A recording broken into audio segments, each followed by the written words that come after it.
Hi hello అండి. ఇక్కడ నేను పులావ్ తయారు చేస్తున్నాను.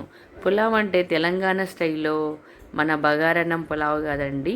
ఇది డిఫరెంట్గా అందరు చేసుకునే విధంగా ఇదొక పులావ్.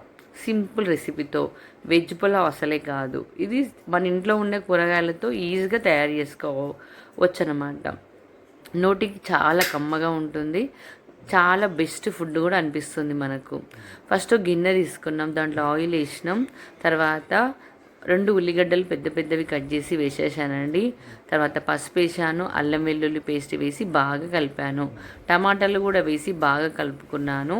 ఒక 5 నిమిషాలు బాగా మగ్గనివ్వాలి. తర్వాత పచ్చిమిర్చి చిలికలు వేసేసేయాలి. నేను దీంట్లో కారం పొడి వేయట్లేదు కాబట్టి మనం పచ్చిమిర్చి చిలికలు ఎక్కువ వేస్తే ఆ పులావ్ చాలా చాలా టేస్టీగా ఉంటుంది. ఇది మనం ఎక్కడైనా సరే సింపుల్గా ఈజీగా ఈ చికెన్ పులుసుతోటి ట్రై చేస్తే ఇంకా చాలా చాలా బాగుంటుంది. పచ్చిమిర్చి చిలికల తర్వాత సాజీర వేసిన, లవంగాలు వేసిన, పువ్వు వేసిన బాగా కలిపానండి. మనం తర్వాత బాగా కలుపుకున్న తర్వాత మనం కొద్దిసేపు 5-10 నిమిషాలు మగ్గనిచ్చిన తర్వాత చెక్క వేయాలి. చెక్క వేసిన తర్వాత పువ్వు అని అని అన్నారు, పువ్వు కదండి, అది మొగ్గ వేశాను. తర్వాత సాల్ట్ వేశాను. బాగా కలుపుకున్న తర్వాత ఇక్కడ ధనియాల పొడి కూడా వేసి బాగా కలుపుకున్నాను. ఈ పులావ్ టేస్ట్ రావాలంటే ముఖ్యంగా పెరుగు మరి మన పులావ్ యొక్క మసాలా ఈ రెండు వల్లనే మనకు పులావ్లో చాలా చాలా టేస్ట్ వస్తుందండి. ఇది బాగా కలుపుకున్న తర్వాత పెరుగు కూడా బాగా కలుపుకున్న తర్వాత పుదీనా వేశానండి. పుదీనా బాగా కలుపుకోవాలి.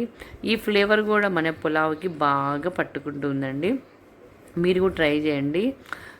పుదీనా అనేది చాలా హెల్త్కి చాలా మంచిది. ఈ విధంగా అన్ని రకాల కూరగాయలని కొంచెం ఆకుకూరలను కూడా మనం హ్యాపీగా తిన్నట్లు ఉంటుందండి.